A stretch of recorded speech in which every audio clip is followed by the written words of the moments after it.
The silk blouse clung to my skin like a second layer, soaked through with sweat that trickled down my spine in steady rivulets. I stood in the narrow elevator of the Romano building, watching the numbers climb with agonizing slowness. 12, 13, 14. Each floor brought me closer to a meeting I'd been dreading for 3 weeks, ever since the lawyer had called to inform me that my father's debts weren't buried with him. The air in the elevator was stifling, thick and humid despite the late October date. I could smell my own perfume mixing with sweat, the floral notes turning sour in the heat. My fingers drummed against the leather portfolio I carried, a nervous rhythm I couldn't control. Inside were documents I barely understood, property deeds with my father's signature, loan agreements stamped with seals I'd never seen before, and a single business card with an address and a time. Victor Romano, 3 UMIT p.m. Come alone. The elevator lurched to a stop on the 23rd floor, and the doors slid open with a mechanical wheeze. The hallway beyond was mercifully cooler, all dark marble floors and cream walls with recessed lighting that cast everything in a warm, expensive glow. At the far end, a frosted glass door bore simple gold lettering, Romano Enterprises. I forced myself to walk forward, my heels clicking too loudly in the silence. The door opened before I could knock, revealing a woman in her 50s with steel-gray hair pulled into a severe bun. Her dark eyes assessed me in one sweeping glance, taking in my wrinkled blouse, my slightly smudged makeup, the way my hand trembled as I clutched the portfolio. "Miss Bennett?" she said, her voice carrying a faint Italian accent that turned the words into something almost musical. "Mr. Romano is expecting you. However, I must apologize. Our air conditioning system has malfunctioned. We're working to repair it. But in the meantime, I'm afraid the office is rather uncomfortable." Uncomfortable seemed like an understatement. The moment I stepped through the door, heat wrapped around me like a physical force. It had to be at least 90 degrees inside, maybe more. The receptionist's desk was positioned near a large window, and I could see her face was flushed, a small electric fan doing nothing to combat the oppressive warmth. "Mr. Romano had an unexpected call," she continued, gesturing toward a closed door on the left. "He asked that you wait in his private office. He shouldn't be more than 10 minutes. Please, make yourself comfortable. There's water in the small refrigerator behind his desk if you need it." She opened the door and ushered me into a space that stole what little breath I had left. Victor Romano's office was enormous, easily the size of my entire apartment. Floor-to-ceiling windows dominated 2 walls, offering a panoramic view of the city sprawling below. The furniture was all dark wood and leather, expensive but understated. Bookshelves lined one wall, filled with what looked like first editions in Italian and English. A massive desk sat near the windows, its surface clear except for a sleek laptop and a single photograph in a silver frame. But what struck me most was the heat. It was even worse in here, the sunlight streaming through those beautiful windows turning the office into a greenhouse. I could feel sweat beading on my forehead, my upper lip, the back of my neck. My blouse was already plastered to my skin, and I'd only been in the room for 30 seconds. "I'll let Mr. Romano know you've arrived," the receptionist said, already backing toward the door. "Again, my apologies for the temperature. Please, help yourself to water." The door closed with a soft click, and I was alone. I set the portfolio on one of the leather chairs facing the desk and moved to the windows, hoping for cooler air near the glass. No such luck. If anything, it was hotter here, the sun beating down mercilessly. I could see my reflection in the window, my dark hair already starting to escape its neat bun, my cream blouse showing damp patches under my arms and along my spine. This was insane. How could anyone work in these conditions? I grabbed a bottle of water from the small refrigerator behind the desk, pressing the cold plastic against my forehead before opening it and taking a long drink. The water helped marginally, but within seconds I could feel sweat replacing what I'd drunk. I glanced at my watch. 3:05. He'd said 10 minutes, which meant I had at least 5 more minutes of this torture. My blouse was now completely soaked, clinging to every curve. I could see the outline of my bra through the fabric, and my pencil skirt felt like it was suffocating my legs. The thought came unbidden. I should just take something off. Just for a few minutes to cool down. It's not like anyone's here. I hesitated, glancing toward the closed door. The receptionist had said he was on a call. 10 minutes at least. And I was alone in this sauna of an office, cooking in my own clothes. Logic warred with propriety for approximately 3 seconds before the heat won. I unbuttoned my blouse with trembling fingers, peeling the wet silk away from my skin. The relief was immediate and intense. Cool air, minimal as it was, touched my damp skin, and I actually moaned at the sensation. But it wasn't enough. The skirt had to go too. It was wool, purchased specifically for this meeting because I'd wanted to look professional. Now it felt like wearing a blanket wrapped around my legs. I unzipped it and let it pool at my feet, stepping out of it and my heels in one motion. Standing in Victor Romano's office in nothing but my bra and panties should have felt scandalous. Instead, it felt like survival. I moved back to the windows, pressing my hot forehead against the slightly cooler glass, letting my eyes close for just a moment. This was temporary, just a few minutes to cool down before he arrived. I'd hear the door open, I'd have time to dress, no one would ever know. I thought I was alone. The voice came from behind me, deep and accented and entirely too close. My eyes flew open and I spun around, my heart launching into my throat. Victor Romano stood less than 10 feet away, having apparently materialized from thin air. Or more accurately, I realized with horror, from a second door I hadn't noticed, partially hidden behind the bookshelves. It must have led to another part of the suite. He was taller than I'd expected, at least 6'2", with the kind of build that spoke of regular gym time and careful discipline. His dark hair was styled back from a face that could have been carved from marble, all sharp angles and strong lines.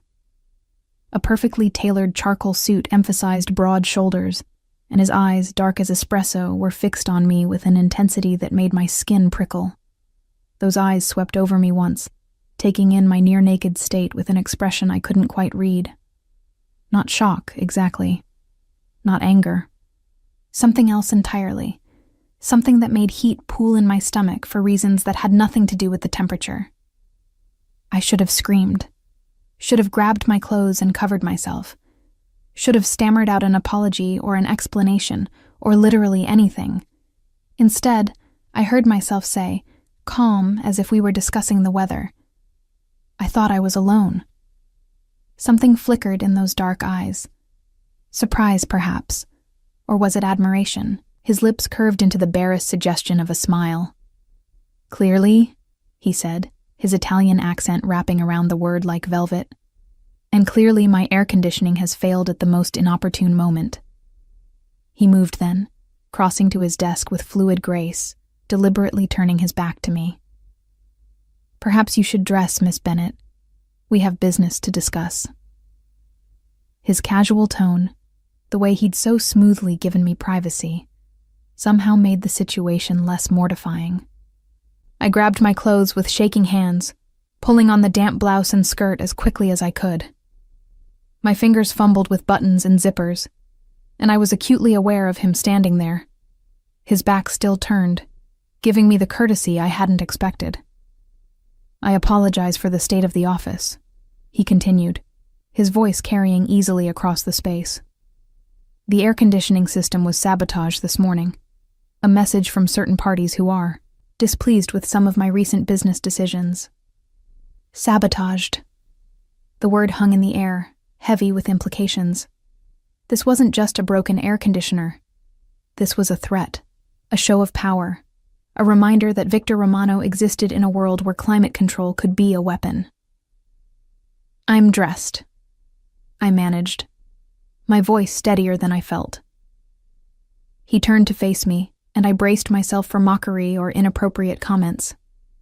Instead, He simply gestured to one of the leather chairs. "Please sit. Would you like more water? I have some in my private refrigerator that's actually cold." I nodded, not trusting my voice. He retrieved 2 bottles, handing me one before taking the seat opposite rather than behind his desk. The gesture felt significant somehow. A removal of the power dynamic that the desk would have created. "Now then," he said, unscrewing his water bottle with deliberate care. "Let's discuss your father's debts, Miss Bennett. And perhaps, if you're amenable, we can find a solution that benefits us both." The way he said benefits made something clench low in my stomach. I took a long drink of water, buying myself time to think. This meeting had already gone so far off script, I wasn't sure what script we were even following anymore. But one thing was certain. Victor Romano had seen me at my most vulnerable, literally stripped bare. And instead of using that vulnerability against me, he'd given me back my dignity. That meant something. I just wasn't sure what yet. "I'm listening," I said, meeting his dark gaze with more courage than I felt. "Tell me what you have in mind." The water bottle sweated in my hands as Victor Romano outlined what my father had really been involved in. Each revelation hit like a physical blow, pieces of a puzzle I hadn't even known existed clicking into horrible, perfect place. "Your father, Thomas Bennett, was a talented man," Victor said, his voice neutral but not unkind. "He had a gift for moving money, for making paper trails disappear, for creating accounts that couldn't be traced. For 15 years, he worked for various organizations throughout the city, including mine." "He was an accountant," I said weakly, though I already knew where this was going. "He had a small practice, tax preparation, bookkeeping for local businesses." "He was both," Victor corrected gently. "The legitimate practice was real, but it was also perfect cover for his other work. And he was very, very good at that other work." I set the water bottle on the small table between us with trembling hands. "The debts. How much?" $2.3 million. The number was so large it didn't even sound real. I laughed, a slightly hysterical sound that echoed in the cavernous office. "That's impossible. I don't have that kind of money. I don't have any money. My father left me 3 properties, all of which are mortgaged to hell, and a car that's worth maybe $5,000. "I'm aware." Victor leaned forward, his elbows resting on his knees. Even in the oppressive heat, he looked completely composed, not a hair out of place. "The debts are held by 5 different parties. I've already purchased 4 of them." My head snapped up. "You bought my father's debts?" "I consolidated them. It's cleaner this way, simpler. Rather than dealing with 5 different creditors, you now deal with one. Me. And the 5th? His expression darkened almost imperceptibly. "The Castellano family. Marco Castellano, specifically. He's proving, difficult about selling." That name meant something. I'd seen it in the news, always in connection with words like alleged and suspected, and never formally charged. The Castellanos were old money and old power, the kind of family that appeared in society pages while rumors swirled about their true business. "Why would you do this?" I asked, confusion warring with suspicion. "Buy up my father's debts? You don't know me. And based on what you've just told me, my father's dead. You can't get money from a corpse." "No," Victor agreed. "But I can get something more valuable from his daughter." There it was, the catch, the real reason for this meeting. I sat up straighter, bracing myself for whatever impossible demand was coming. "What do you want?" "Your expertise." I blinked. "My what?" "You have a master's degree in finance from Columbia," he said. And I realized with a chill that he'd researched me. Thoroughly. "You worked for 3 years at Morrison & Wade, one of the most prestigious investment firms in the city. You're good with numbers, excellent with analysis, and you have a talent for seeing patterns others miss. Your father taught you well. I left Morrison and Wade 2 years ago, I pointed out. I've been working freelance ever since. Small contracts, independent clients. Nothing that would interest someone like you. You left because your boss made unwanted advances, and the firm chose to protect him rather than you, Victor said quietly. You've been working freelance because no one wants to hire the woman who caused trouble at Morrison and Wade, even though you did nothing wrong. Heat that had nothing to do with the temperature flooded my cheeks. How do you? I make it my business to know things. He sat back, his dark eyes never leaving mine. Here's what I'm proposing, Miss Bennett. You come work for me. Legitimate work. Analyzing my legitimate businesses, finding inefficiencies, maximizing returns. Nothing illegal. Nothing that would compromise your ethics. In exchange, I forgive your father's debts. All of them, including the portion held by Castellano, which I'll purchase regardless of his reluctance. It was too good to be true. It had to be. And if I say no, then I'll work with you to create a payment plan, he said simply. It won't be pleasant, and it will take you the rest of your life to pay off, but I'm not a monster, Miss Bennett. I won't force you into anything you don't want. The casual way he said it, the absolute certainty in his voice, made me believe him, which was insane. I was sitting in a mob boss's office having been caught naked less than 30 minutes ago, and I was actually considering his offer. Why me specifically? I asked. Surely you have people who do this kind of work already. I do. But I need someone who's outside the usual circles. Someone who isn't connected to the families. Who doesn't have loyalties or obligations that might cloud their judgment. Someone who understands the legitimate business world and can help me expand into it more completely. Someone you have leverage over, I said bluntly. Someone who owes you. Yes, he admitted without hesitation. That too. I won't lie to you, Miss Bennett. Having leverage is useful, but I'm offering you a real job with real pay.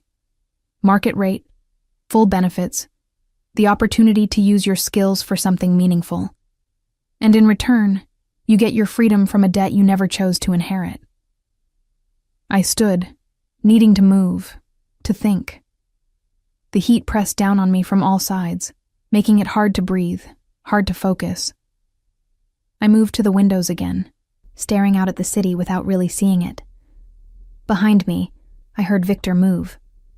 A moment later, there was a soft click and a blessed rush of cool air. I turned to see him standing by a wall panel I hadn't noticed, what was apparently a manual override for the air conditioning. It works, I said stupidly. I had it fixed an hour ago, he admitted, something that might have been guilt crossing his features. I wanted to see how you'd handle discomfort, how you'd react under pressure. I'm sorry. That was manipulative. You're damn right it was.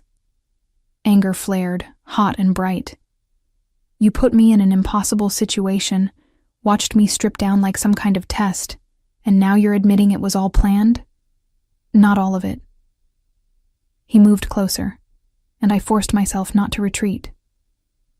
I planned the heat. I didn't plan on you being brave enough or practical enough to remove your clothes. I didn't plan on admiring that courage, that complete lack of pretense.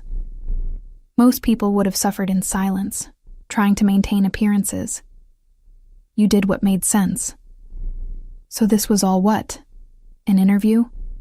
My hands clenched into fists. Strip down and show me how you handle adversity? An interview, yes.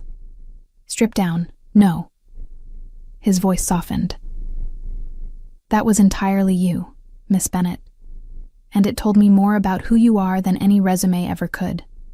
You're practical, you're brave, you think clearly under pressure, and you're not bound by conventional expectations of what's proper. Those are exactly the qualities I need. The cool air was clearing my head, helping me think past the anger and embarrassment. If I do this, if I take the job, I need parameters. Clear boundaries about what's legal and what's not. I won't be part of anything criminal. Agreed. And I need protection. If I'm working for you, if your name is attached to mine, that makes me a target for your enemies, the Castellanos, whoever else might have problems with you. You'll have security, drivers, escorts when needed, a system in place to ensure your safety. I need it in writing. Contract, terms, everything spelled out clearly. My lawyer will have it ready by tomorrow.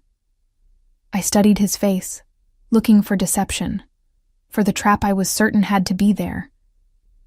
But all I saw was patience and a strange sort of respect. He was treating me like an equal, like a professional, despite having seen me in my underwear less than an hour ago.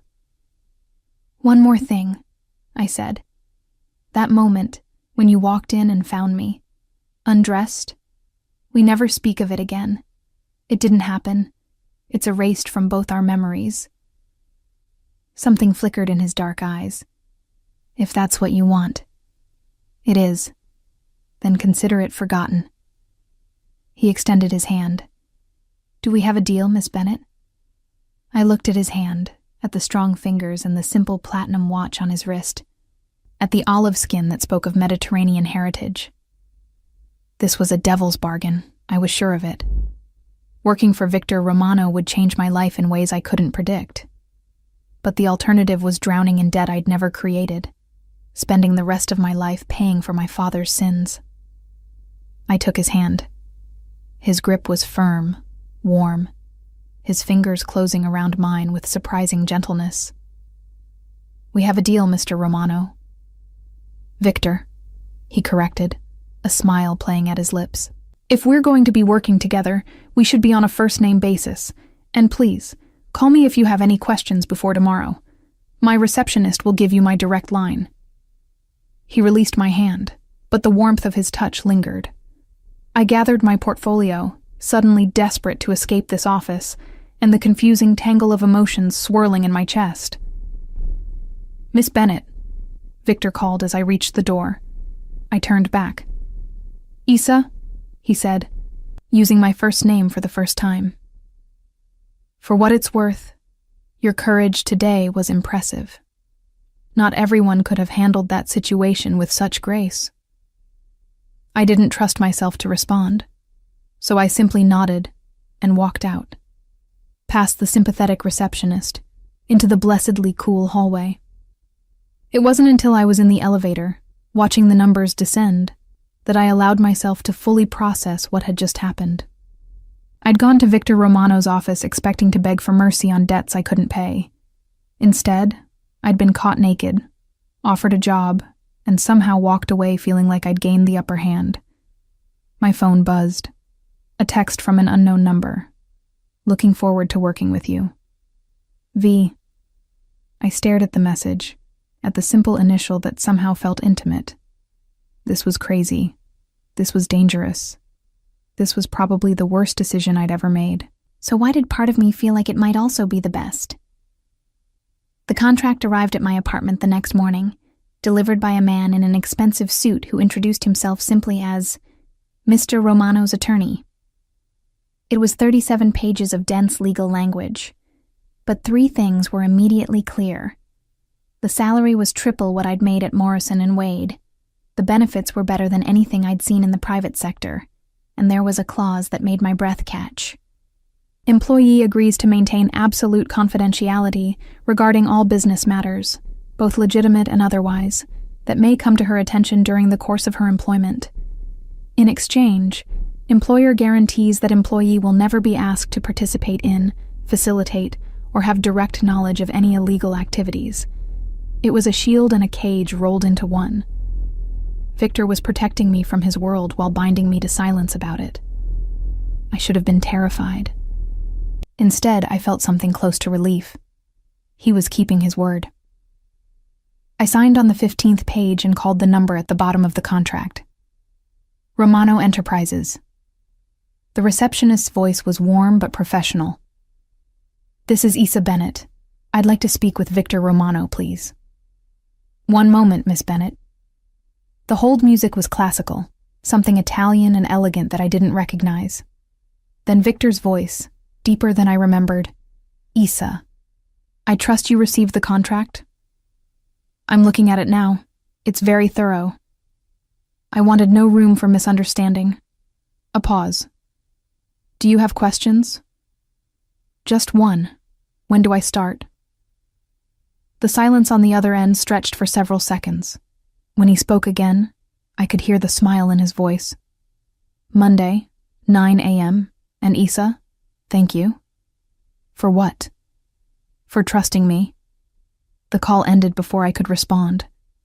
I set the phone down and looked around my small apartment, at the second-hand furniture and the photographs of my father that I'd never had the heart to take down. He smiled at me from the mantel, forever frozen at age 45, before whatever had happened to turn him into someone I'd never really known. I hope I'm doing the right thing, Dad, I whispered to his picture. I hope you'd understand. The photograph didn't answer, but in the afternoon light, his smile almost looked approving. Monday morning arrived too quickly. I dressed carefully in a navy suit that was professional without being stuffy, my hair pulled into a sleek ponytail.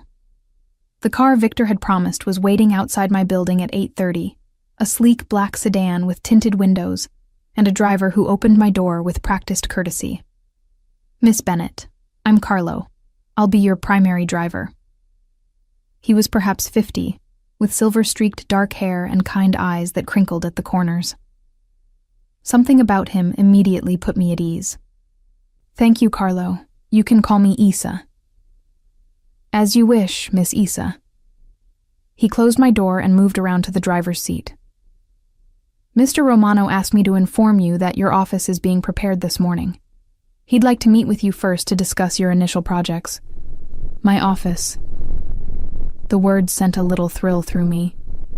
After 2 years of working from my tiny apartment, having an actual office felt like a luxury. The Romano building looked different in morning light, the glass facade gleaming in the October sun. Carlo dropped me at the entrance where a different receptionist greeted me. Miss Bennett, welcome. I'm Lucia. Mr. Romano is expecting you. She handed me a badge on a lanyard. This will give you access to the executive floor and your office on 22. The elevator is just through there. I clipped the badge to my suit jacket and headed for the elevator, my heart hammering. The ride-up was smooth and quiet, giving me time to second-guess every decision that had led me here. The 23rd floor looked different with the air conditioning working. The temperature was perfect, the lighting warm and inviting. Victor's office door was open, and I could see him at his desk, focused on something on his laptop. He ditched the jacket, his white shirt sleeves rolled to his elbows, and I noticed for the first time the tattoo that marked his left forearm. Dark script in what looked like Italian, partially hidden by his watch. I knocked lightly on the door frame. He looked up, and something shifted in his expression. Warmth, perhaps. Or was it possession? Isa. Perfect timing, come in. I stepped into the office where I'd been caught naked just 4 days ago, half expecting to feel embarrassed. Instead, I felt oddly empowered. I'd survived that mortification and come out the other side with a job and my debt forgiven. If anything, the memory was proof of my resilience. Coffee? Victor asked, gesturing to a service cart by the windows. Or tea? I wasn't sure of your preference. Coffee, black, please. He poured 2 cups with practiced efficiency, handing me one before gesturing to the seating area rather than the formal chairs before his desk. More of that deliberate removal of power dynamics. Your office is 3 floors down, he began, settling into the chair across from me. Corner office, full windows, everything you should need. But I wanted to meet with you first to discuss what I'm hoping you'll focus on. I pulled out a notebook, ready to take notes. Professional, competent. Everything I'd been before Morrison and Wade had tried to destroy my reputation. I have 17 legitimate businesses, Victor continued. Real estate development, import-export, several restaurants, a hotel, a nightclub, and various smaller ventures. They're all profitable, but I know they could be more efficient. I want you to audit them, find the weak points, recommend changes. That's a substantial undertaking. It could take months. I'm aware. Start with the restaurants. They're smaller, more manageable. Use them to get a feel for how I operate, how my people work. Then we'll move to the larger concerns. And the other businesses? I asked carefully. The ones that aren't in the portfolio you'll give me? His dark eyes met mine steadily. You'll never see documentation on those. You'll never be in meetings about them. You'll never have direct knowledge of them. That was the agreement. But I'll know they exist. You already know they exist. He set his coffee down. Issa, I won't insult your intelligence by pretending I'm a simple businessman. You know what I am. What I'm offering you is complete separation from that aspect of my life. You work on the legitimate side. You make good money. You use your skills for something meaningful, and you never have to compromise your ethics. It should have felt like a lie. Instead, it felt like the most honest thing anyone had said to me in years. Okay, I said. Show me the restaurants. The smile he gave me was genuinely pleased. I'll do better than that. I'll take you to them. We'll visit all 5 this week. You can meet the managers, see the operations firsthand, starting tomorrow. Tomorrow? Unless you have other plans? I didn't. I hadn't had plans beyond surviving for so long that the idea of scheduling something beyond the next day felt foreign.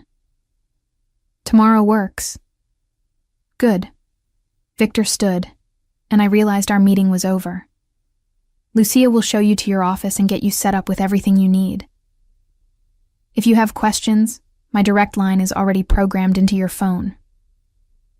My phone? He gestured to a slim box on the table I hadn't noticed. Inside was the latest model smartphone, already activated. Company phone, more secure than your personal device, also more convenient for staying in touch. The casual way he'd arranged my life, anticipated my needs, should have felt controlling. Instead, it felt cared for, which was dangerous thinking. Thank you, I said, picking up the box. I'll make sure to justify your investment. You already have. His voice stopped me at the door. By saying yes, by choosing to trust me. That's worth more than you know. I looked back at him, at this complicated, dangerous man who seemed determined to prove he was more than his reputation. Let's hope I don't regret it. You won't. The certainty in his voice was absolute. I promise you that, Issa. You won't regret this. As I followed Lucia to my new office, I found myself hoping he was right. My office was everything he'd promised and more. Floor-to-ceiling windows overlooking the city, a massive desk already equipped with top-of-the-line computer equipment, comfortable furniture, and shelves waiting to be filled with books and files. It was professional and elegant, with none of the cold sterility I'd expected. On the desk was a single item that hadn't come with the standard office furniture. A small bronze statue of a lion, regal and powerful, watching over its domain. The card beneath it read, "For the bravest person I know." V. I picked up the lion, feeling the weight of it in my palm, and thought about courage and choices and the strange path that had led me here. Victor Romano had seen me at my most vulnerable and somehow found strength there. Maybe, just maybe, he was right. Maybe I was braver than I knew, and maybe working for him would prove it. And the restaurants were revelations, each one offering a glimpse into how Victor Romano operated in the legitimate world. The first was Girasole, an upscale Italian place in the financial district, where brokers closed deals over $40 pasta. The second was Nonna's Kitchen, a family-style spot in Little Italy that served food that made me weep with how good it was. The third was Sapphire, a trendy fusion restaurant in Soho where the beautiful people went to be seen. Victor took me to each one personally, introducing me to managers and staff, sitting with me through tastings, explaining his vision for each location. And I watched, learned, took copious notes. But more than that, I watched him. With the staff, he was firm but fair, demanding excellence without being cruel. He knew everyone's names, asked about their families, noticed when someone seemed off. At Nona's kitchen, he spent 15 minutes talking to a busboy about his college applications, offering advice and connections without being asked. "You're good with people," I observed as we left the third restaurant. Actually good, not just fake polite. "My grandfather taught me that respect flows both ways," he said, holding the car door open for me. "These people work hard to make my businesses successful. The least I can do is treat them like human beings." "Your grandfather was in the business too?" The question slipped out before I could stop it. Victor settled into the seat beside me, and Carlo pulled smoothly into traffic. He built the foundation that I've expanded. But he always said that power without honor is just tyranny. That even in our world, there are rules, lines that shouldn't be crossed. Like? He was quiet for a moment, his dark eyes distant. "Family is sacred. Children are off limits always. Women are to be protected, not used. Debts are honored, but mercy is shown when it's earned. And you never, ever hurt innocent people who aren't part of the game." The rules of a world I'd never wanted to understand, laid out like commandments. "And everyone follows these rules?" "No." His voice hardened. "Some people have forgotten what it means to have honor. The Castellanos, for instance. They see only profit, only power.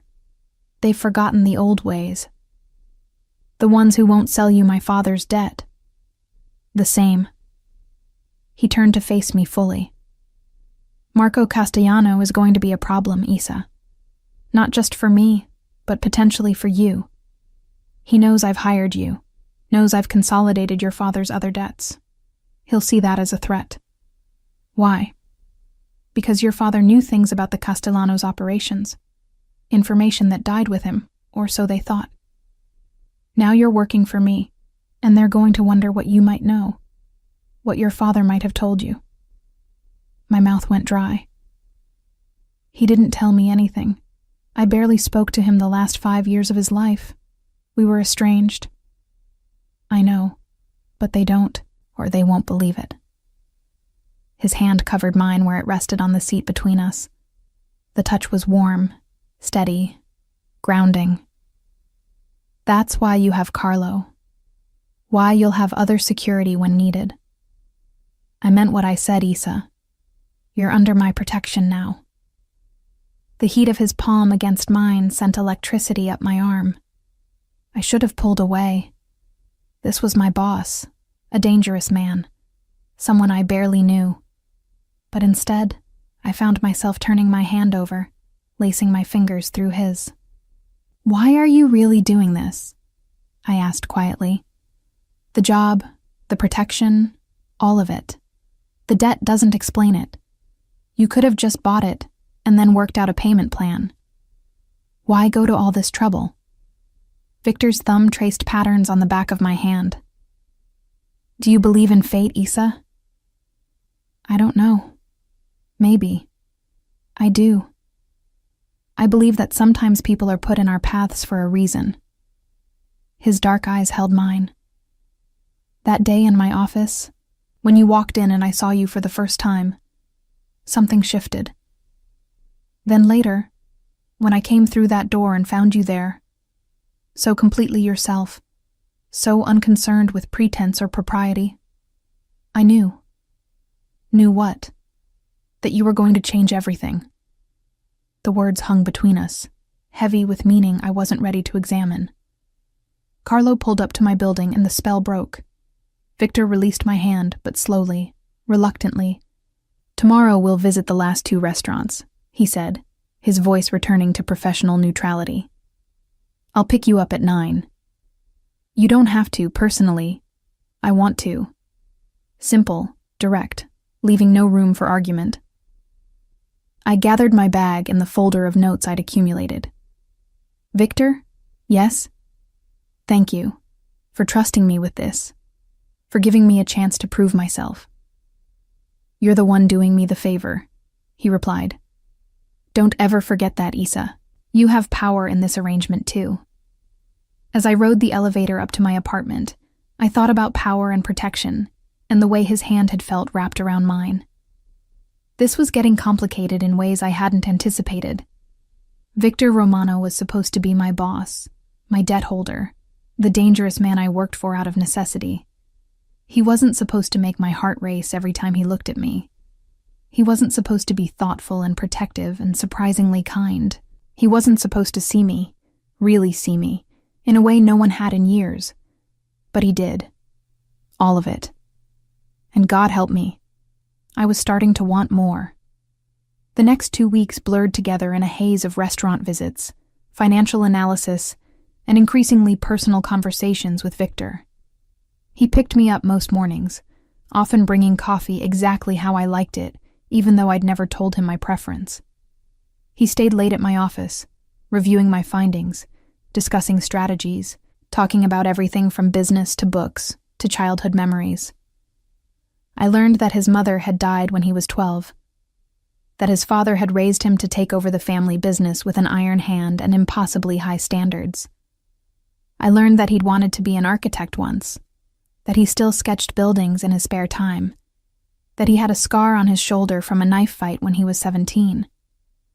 And he learned about me, about my estrangement from my father, about what had really happened at Morrison and Wade, about the loneliness that had consumed me the last 2 years, about my dreams of maybe writing a book someday, of traveling to places I'd only seen in photographs. We were building something. I just wasn't sure what. It was a Friday afternoon, 3 weeks after I'd started working for Victor, when everything shifted. I was in his office reviewing the report I'd compiled on the restaurants. He sat beside me on the couch, close enough that I could smell his cologne, feel the heat radiating from his body. Your recommendations are excellent, he said, flipping through the pages. Implementation will increase profit margins by at least 15% across all locations within 6 months. Issa, this is brilliant work. It's what you hired me for. It's more than that. He set the report aside and turned to face me fully. You've given me solutions I wouldn't have thought of, improvements my own people missed. You're remarkable. The intensity in his gaze made my breath catch. We were alone in his office, the sun setting outside the windows, painting everything in shades of gold and amber. Intimate. Too intimate. Victor, I started, but he cut me off. I can't stop thinking about you. The admission was quiet but absolute. I've tried. This is complicated. You work for me. There are 1,000 reasons this is a terrible idea. But every morning I wake up looking forward to seeing you. Every night I go to bed remembering something you said, something you did. You've gotten under my skin, Issa Bennett, and I'm not sure what to do about it. My heart hammered against my ribs. I work for you. This crosses every professional boundary there is. I know. You're dangerous. Your world is dangerous. I know that too. I should say no. I should keep this professional. You should. His hand came up to cup my face, his thumb tracing my cheekbone. But are you going to? The rational part of my brain screamed at me to pull away, to maintain the boundaries, to protect myself. But the rest of me, the part that had been lonely for so long, the part that craved the way he saw me, the part that felt alive for the first time in years, that part won. No, I whispered. I'm not going to say no. His kiss was different than I'd imagined.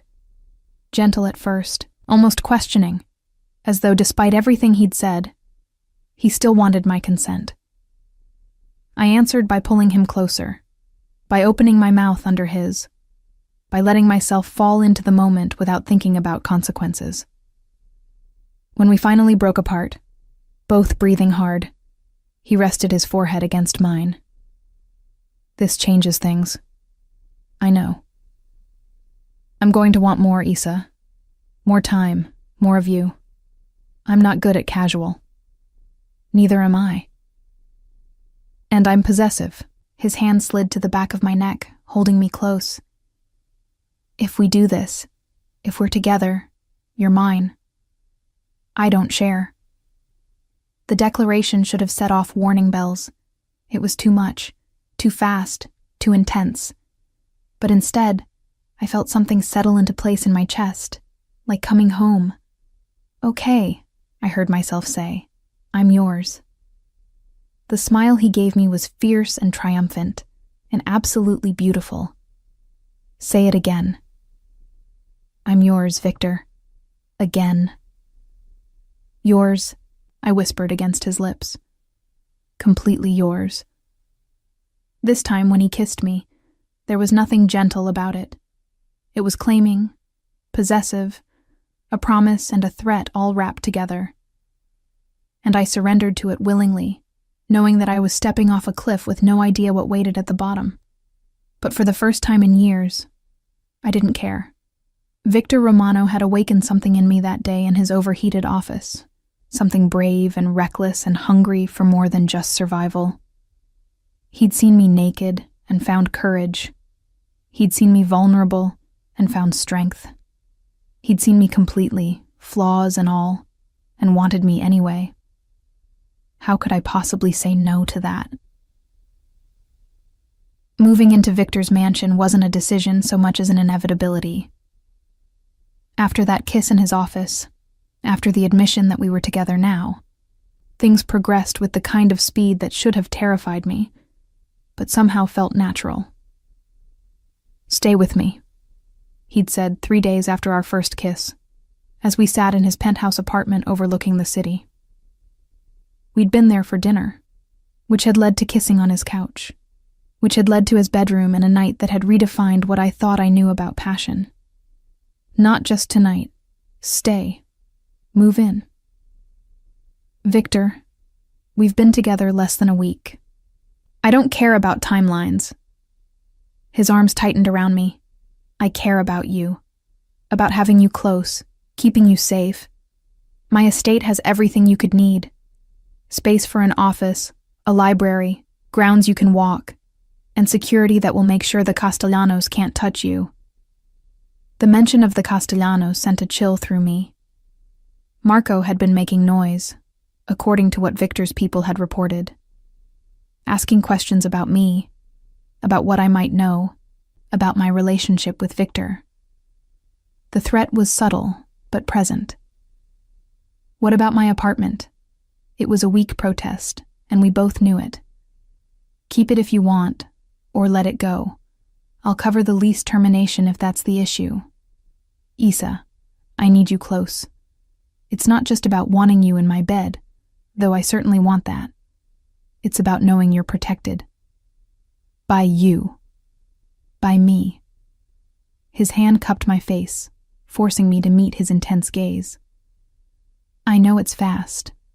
I know you probably think I'm crazy, but I've never been more certain of anything. You belong with me. There was that possessiveness again, the certainty that I was his. I should have been worried about losing my independence, about being consumed by his world. Instead, I felt cherished. Okay, I said. I'll move in. His smile was brilliant. You won't regret it. I promise. The mansion was even more impressive than I'd expected. 20 minutes outside the city, set on 10 acres of meticulously landscaped grounds, it was all stone and glass and elegant architecture. Victor gave me a tour personally, showing me the formal rooms, the library that made me gasp with its floor-to-ceiling shelves, the gym, the indoor pool. This wing is private, he said, leading me down a hallway lined with family photographs. My suite, and now yours as well, though you can have your own room if you prefer. Will you be insulted if I say I'd like my own space? Not because I don't want to share yours, but because I need somewhere that's just mine? Not at all. He pushed open a door, revealing a bedroom that was both elegant and comfortable. "This connects to my suite through that door, but it's yours to do with as you please. And there's an office down the hall that I've already set up for you. Everything you need to work from home when you want." He'd thought of everything, and rather than feeling controlled, I felt valued. He was making space for me in his life, literally and figuratively, while respecting my need for independence. "It's perfect," I said honestly. "Thank you." That first week living with Victor was a revelation. I discovered that he was an early riser, up before dawn to work out in the gym. That he cooked surprisingly well, often making us breakfast while I got ready for the day. That he was affectionate in private, always finding excuses to touch me, to kiss me, to pull me close. But I also discovered the other side of his life, the part he'd promised to keep separate. Late-night phone calls taken in his office with the door closed. Meetings at the house with men whose names I didn't know and didn't ask. The way his expression would shift sometimes from the warm man I knew to someone cold and dangerous. "You're seeing it now," he said one evening, finding me in the library after one such meeting. "The other me. I've always known it was there. Knowing and seeing are different things." He sat beside me on the couch, pulling me against his side. "Is it too much? Do you want to leave?" "No." And I meant it. I knew what I was getting into, Victor. You've never hidden who you are. But you also don't ask questions about it. Why? I turned to look at him. "Because you promised I wouldn't have to be involved in that side of things, and I trust you to keep that promise. What you do in those meetings, who those men are, that's your business. I focus on the restaurants and the real estate and making sure your legitimate empire runs smoothly. And if the Castellanos make a move, if things get dangerous, then I trust you to protect me. That's what you promised, isn't it? Protection." His arms tightened around me. "Always.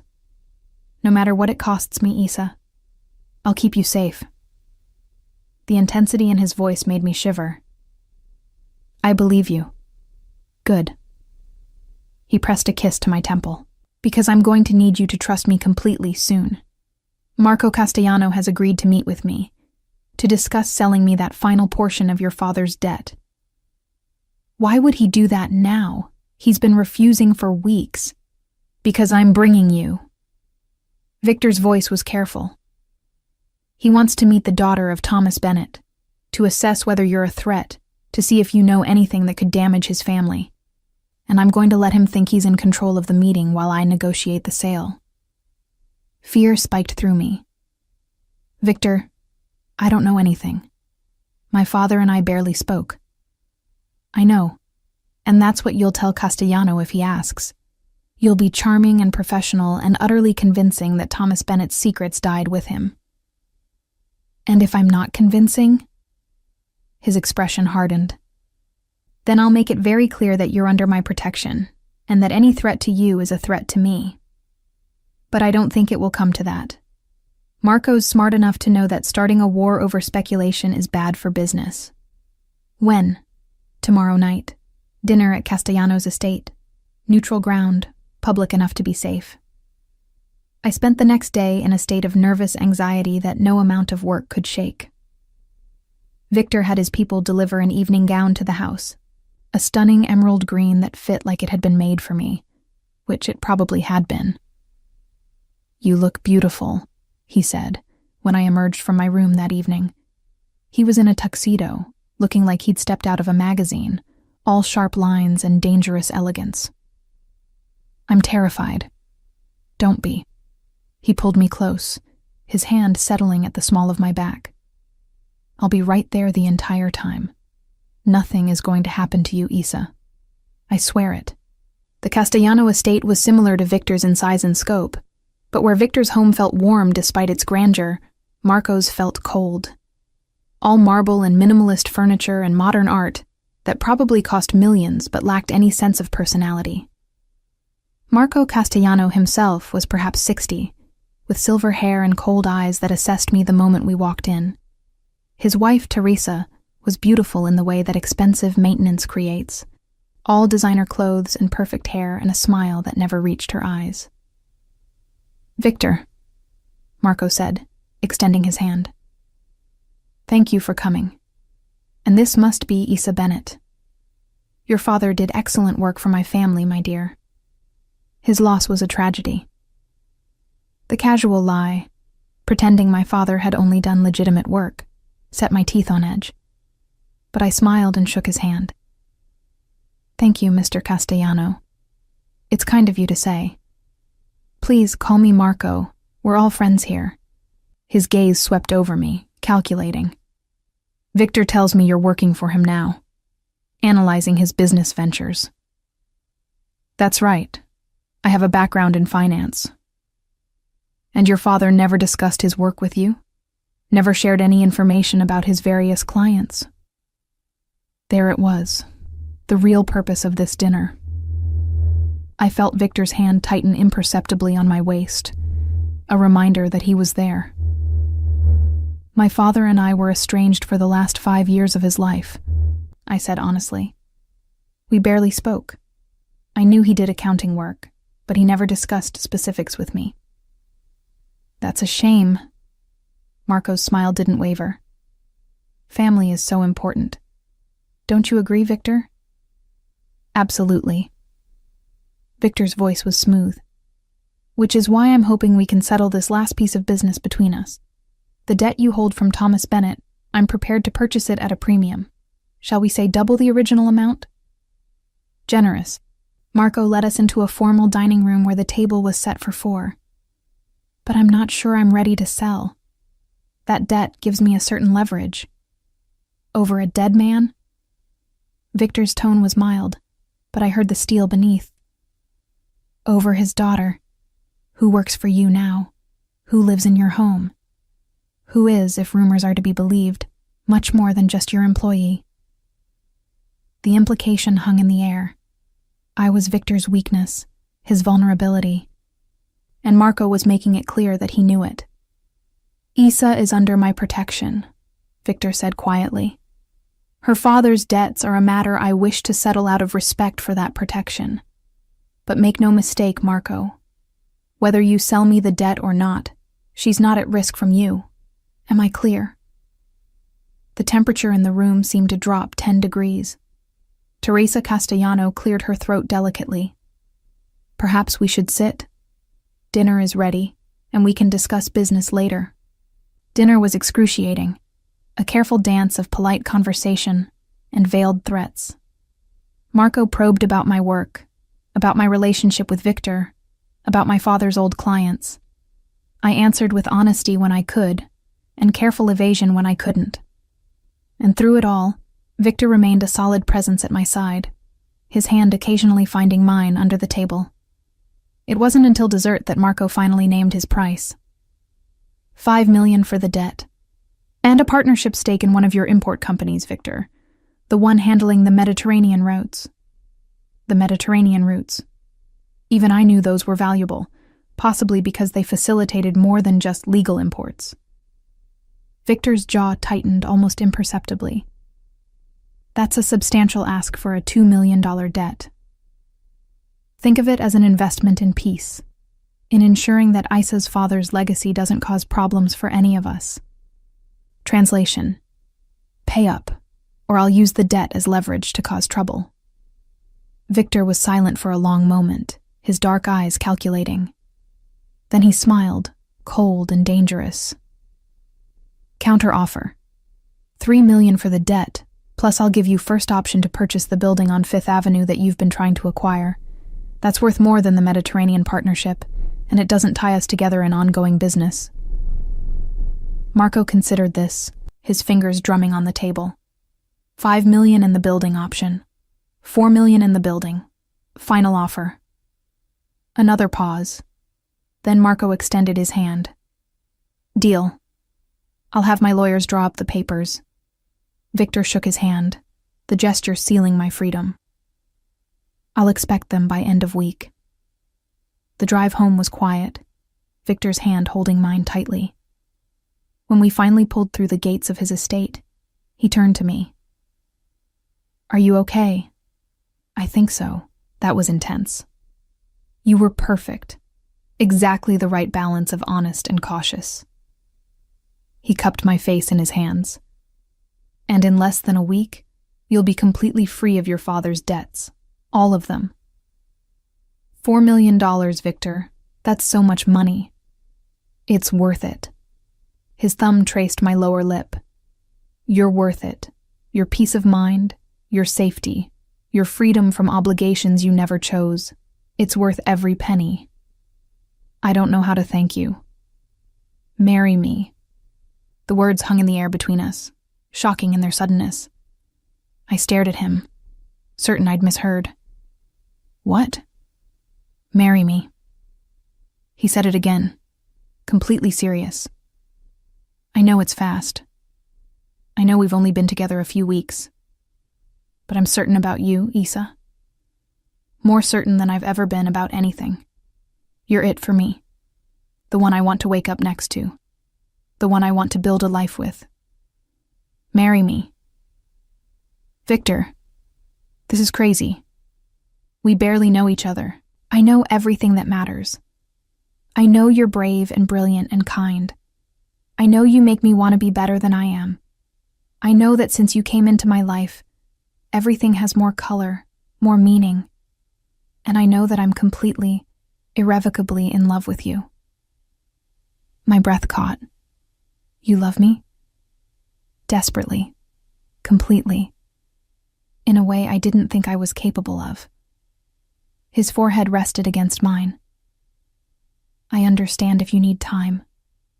I understand if this is too much, too fast, but I wanted you to know where I stand. I want forever with you, Issa, if you'll have me." I thought about the past few weeks, about how Victor had upended my life in the best possible way, how he'd seen me at my most vulnerable and found strength there, how he'd given me back my career, my confidence, my sense of self-worth, how he made me feel safe and challenged and alive all at once. "Yes," I heard myself say. "Yes, I'll marry you." Waso. The kiss he gave me was fierce and tender and full of promise. When we finally made it inside, he carried me straight to his bedroom, and we sealed our engagement in the most primal way possible. Later, wrapped in his arms with my head on his chest, I felt his hand settle on my stomach. "Someday," he murmured. "Children. A family. Everything I never thought I'd want until I met you." "Someday," I agreed, though something in my gut whispered that someday might come sooner than we thought. The wedding was a small affair, just 20 people in the library of Victor's estate, exactly 3 weeks after his proposal. We'd decided on intimate, rather than the large, showy affair that a man of Victor's position usually required. His reasoning was simple. This is about us, not about politics or alliances or showing off for the families, just us. I wore a simple ivory dress, elegant but not ostentatious, with my hair down the way Victor loved it. He stood at the makeshift altar in a charcoal suit, looking at me like I was the only person in the world. And when we said our vows, when I promised to love and cherish this dangerous, complicated, wonderful man, I meant every word. "I promise to protect you," Victor said, slipping a platinum band onto my finger. "To cherish you, to make you laugh every day, to give you the life you deserve. You are my heart, Issa. Everything I do from this day forward is for you." "I promise to stand beside you," I replied, my voice steady, despite the tears streaming down my face. "To trust you, to challenge you, to love you through whatever comes. You've given me back myself, Victor, and I give that self to you freely." When the officiant pronounced us husband and wife, Victor kissed me with such tenderness that several people in the small crowd actually sighed. And then it was done. I was Issa Romano, wife to the most dangerous man in the city. And I'd never been happier. The reception was held in the formal dining room, with food from all 5 restaurants we'd visited together. It was perfect, intimate, exactly what we both wanted. But what I remember most was the way Victor kept touching me. Little gestures of affection and possession. His hand at my waist, his fingers laced with mine, his lips brushing my temple. "You're really mine now," he murmured during our first dance. "Isa Romano, my wife." "And you're mine," I replied. "My husband, my partner, my love." "Forever," he promised, "no matter what comes." 3 weeks later, I discovered just how soon forever would begin. I'd been feeling off for a few days, nothing major, just tired and slightly nauseous. I'd attributed it to stress from work and the whirlwind of the wedding. But when the nausea persisted, I started counting back. The home pregnancy test I bought on a whim came back positive. So did the second one, and the third. I sat on the bathroom floor, staring at those 3 positive tests, trying to process what this meant. We'd talked about children someday, but that had seemed distant, theoretical. This was real, immediate, terrifying and wonderful all at once. "Isa?" Victor's voice came from the bedroom. "Are you okay?" I emerged from the bathroom, the test clutched in my hand. He took one look at my face and crossed to me in 3 strides. "What's wrong? Are you sick? Should I call the doctor?" In answer, I held up the tests. He stared at them, not comprehending at first. Then, understanding dawned, and his expression transformed completely. "You're pregnant." "About 6 weeks, I think. From right after I moved in." "You're pregnant," he repeated, as though he needed to say it again to make it real. Then he was laughing, sweeping me into his arms, spinning me around with such joy that I couldn't help but laugh too. "We're having a baby. Isa, we're having a baby." "Are you happy?" I asked, though his reaction made the answer obvious. "Happy? I'm ecstatic, terrified, but ecstatic." He set me down gently, his hand immediately going to my still flat stomach. "A baby. Our baby. This is perfect. You're perfect." "It's fast. We've only been married 3 weeks." "So? We knew we wanted this eventually. Now eventually is sooner. I'm not complaining." His thumb traced patterns on my stomach. "Isa Romano, you continue to amaze me." The pregnancy progressed smoothly, and with it, my integration into Victor's world. The legitimate businesses thrived under my management, growing profits beyond even his optimistic projections. I hired and fired, negotiated contracts, made decisions that affected hundreds of employees. And Victor trusted me completely, giving me full authority to run things as I saw fit. But I also saw more of his other world, the way people deferred to him, the quiet meetings, the phone calls at odd hours. I never asked questions, but I understood the reality of our life. Victor Romano was powerful in ways that went far beyond legitimate business, and I was his wife, his partner in the public parts, and his sanctuary from the darker aspects. 6 months into my pregnancy, I made a decision. "I want to start a foundation," I told Victor over dinner one evening. "Using some of the profits from the restaurants, community centers, education programs, support for women leaving abusive situations, things that actually help people." Victor set down his fork, studying me. "You want to give back." "I want to do something meaningful with the privilege we have." "You've given me everything, Victor. A career, freedom from debt, love, this baby. Let me use that to help others." "What kind of timeline are you thinking?" "Start small. One center in the neighborhood where Nona's kitchen is located. Use it as a pilot program, see what works, then expand." He was quiet for a moment, his dark eyes thoughtful. "A foundation in your name. Isa Romano Community Services. I'll fund it fully. You run it however you see fit." Victor, I can't ask you to. You're not asking. I'm offering. He reached across the table, taking my hand. You want to make a difference, to help people who need it. How could I possibly say no to that? Especially when it shows everyone exactly who you are, who we are as a family. It'll be expensive. I have money, Isa, more than we could spend in 3 lifetimes. Let's use it for something good. His smile was soft. Our child will grow up knowing their mother built something meaningful, helped people, made the world better. That matters to me. I moved around the table to kiss him, overwhelmed by gratitude and love. Have I told you lately that you're amazing?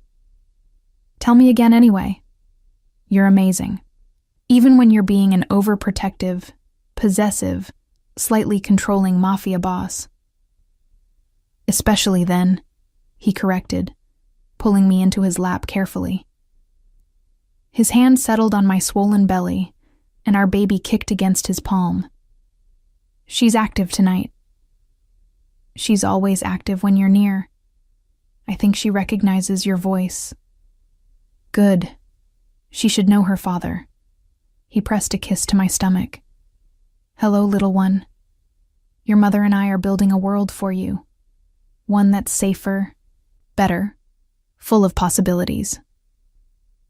Watching him talk to our unborn daughter, I felt something settle in my chest. This was right. All of it. The strange beginning, the fast progression, the complicated reality of our life. This was exactly where I was supposed to be. The foundation launched 2 months before my due date, and it was an immediate success. We offered after-school programs, job training, support groups, and legal aid clinics. Within weeks, the center was full, serving hundreds of people who desperately needed help. I worked up until my 37th week, when Victor finally put his foot down. You're done, he announced, finding me at my desk going over grant proposals. The baby could come any day, and you need to rest. I'm fine. You're exhausted, and our daughter is going to arrive when she's ready, whether you've finished reviewing those proposals or not. He took the papers from my hands. Delegate, Isa. That's what you have a staff for. He was right, of course. I'd been pushing myself too hard, trying to do everything myself. Okay, I'll work from home. Just emails and phone calls. Even better, you'll rest, read books, take walks in the garden, prepare for the baby. Let other people handle the day-to-day. When did you become so bossy? I've always been bossy. You just usually enjoy it. I couldn't argue with that. So I spent the last few weeks of my pregnancy in a strange kind of peaceful limbo, nesting in our home, preparing the nursery, dreaming about the life we were building. And then, on a Tuesday morning 3 days before my due date, my water broke. The labor was long and difficult. 20 hours of pain that had me cursing Victor's name more than once. But he never left my side, holding my hand, wiping my forehead, encouraging me through every contraction. You're doing amazing, he said during a particularly brutal contraction. You're the strongest person I know. I hate you, I gasped. I know. You can hate me all you want. Just keep breathing. When our daughter finally arrived, screaming her displeasure at the world, I understood for the first time what people meant by love at first sight. She was perfect, tiny, and red-faced, and absolutely perfect. A girl, the doctor announced, placing her on my chest. Congratulations. Victor's hand shook as he touched her tiny head. She's beautiful. Isa, she's so beautiful. She has your eyes, I murmured, staring at dark eyes that were already focusing on my face. Look, she's looking at you. Hello, little love, Victor whispered, his voice thick with emotion. I'm your father, and I promise you right now, I will move heaven and earth to keep you safe, to make you happy, to give you everything good in this world. We named her Elena Rose Romano, and she changed everything. Elena was 6 months old when Marco Castellano died. A heart attack, the papers said, sudden and unexpected. But the truth, whispered through the networks Victor operated in, was different.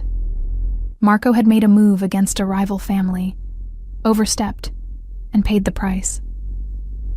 "One less threat," Victor said when he told me, his hand gentle on my shoulder as I fed Elena in the nursery.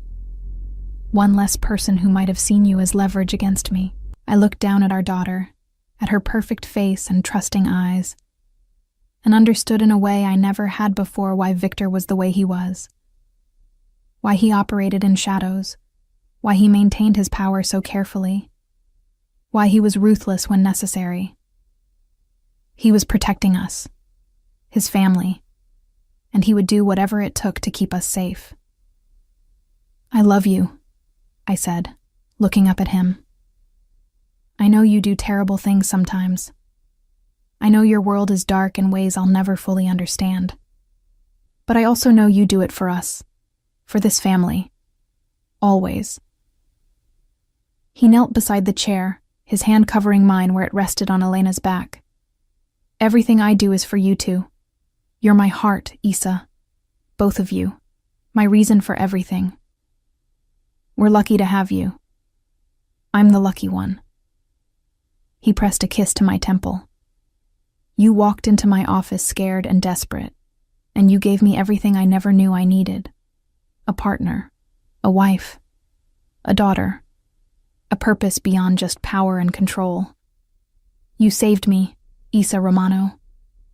"We saved each other," I corrected softly. As I sat there with my husband and daughter, in the nursery of our beautiful home, surrounded by safety and love and possibility, I thought about that sweltering day in Victor's office. About stripping down because the heat was unbearable. About the moment he'd walked in and seen me completely vulnerable and found courage instead of weakness.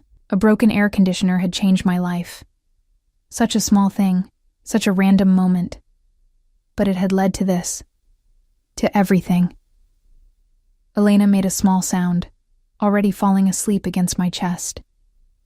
Victor smiled, that soft smile he reserved only for us, and carefully took her from my arms. "I'll put her down," he murmured. "You rest." I watched him settle our daughter into her crib, watched him gently stroke her dark hair, watched him stand guard over her for a long moment. This dangerous man, this powerful crime boss, reduced to absolute tenderness by a 6-month-old baby. Yes, I thought, we definitely saved each other. And I would choose him, choose this life, choose us, every single day for the rest of forever.